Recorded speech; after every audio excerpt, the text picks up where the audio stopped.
The Nazra have called the caves their domain for hundreds of years. They prefer to not mingle with the surface-dwelling races due to a turbulent history. This does not mean they haven't explored outside of their subterranean homes. They know their biome well and seem to be renowned in alchemy. While combat may not be their preferred method of action, their lightning affinity, cobra venom, and intimidating cape serve as vital instruments for self-preservation. What is cracking, everyone? Elder Cracker here, showing you another creature that I created called the Nazra.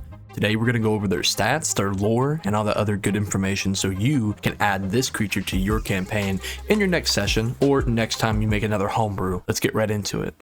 Now, as we saw in Chadian's dossier, the Nazra are an elusive people. They are all about self-preservation, and they don't really like to reveal too much to the outside world. If you're a DM, or you're just interested in their lore, they were not always snake people. At one point, they were beautiful sea elves. However, due to a war that happened between them and other surface-dwelling races, it caused them to be exiled into the cave systems, and then they developed this scaly skin and these cobra-like mechanics over the course of hundreds of years. Now, they're not physically impressive in terms of strength, but they do make up for that with their arcane ability, with their lightning and thunder skills, which you'll see later in this video.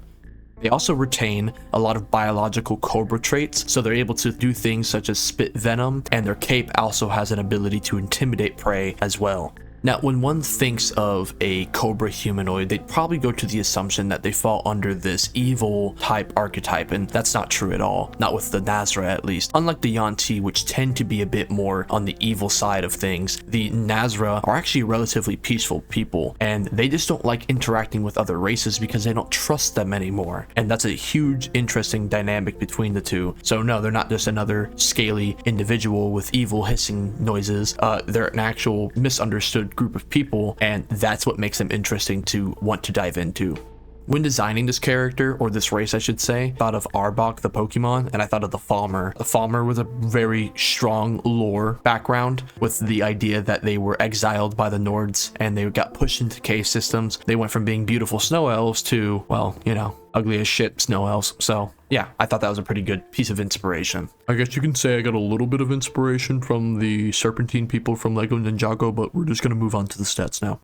Now, when it comes to stats, the Nazra are actually a pretty well-rounded race. The only thing that's kind of lacking is their strength, because they're not supposed to be this brawlic warrior type. They kind of fall under the cliche mage class a bit better. That's why you can see their charisma and their wisdom are much higher than their strength is. However, even the most basic of Nazra can have the following spells if you look over to the right side of the screen: Thunderclap, Witch Bolt, and Lightning Bolt. Again, if you pay attention to Chadian's note on the bottom left of the screen, you can see that some Nazra have access to even stronger lightning and thunder spells. So again, if you're a DM and you want to use a more advanced Nazra, absolutely just try to keep on top of that lightning and thunder theme to keep it consistent and immersive for the character or the race. And underneath their list of spells, we can also see that it says that they are capable of taming and riding cave mauls. Now, if you haven't seen my other video before, the cave maul is another creature that I created. They essentially are fallen dragons who now have bat-like, serpent-like abilities instead. So they no longer have breath attacks, they instead use echolocation just like bats do.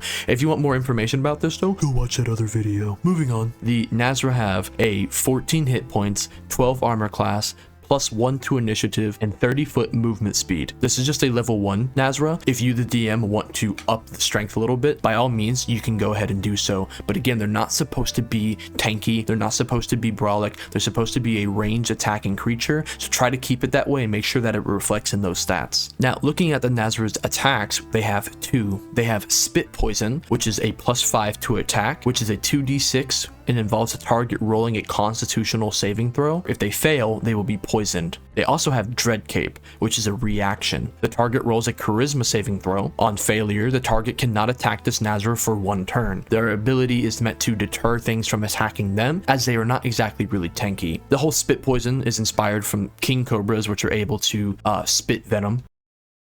Give me a fucking image that's showing the... Okay, good. All right, this is what I'm talking about when they spit out the venom.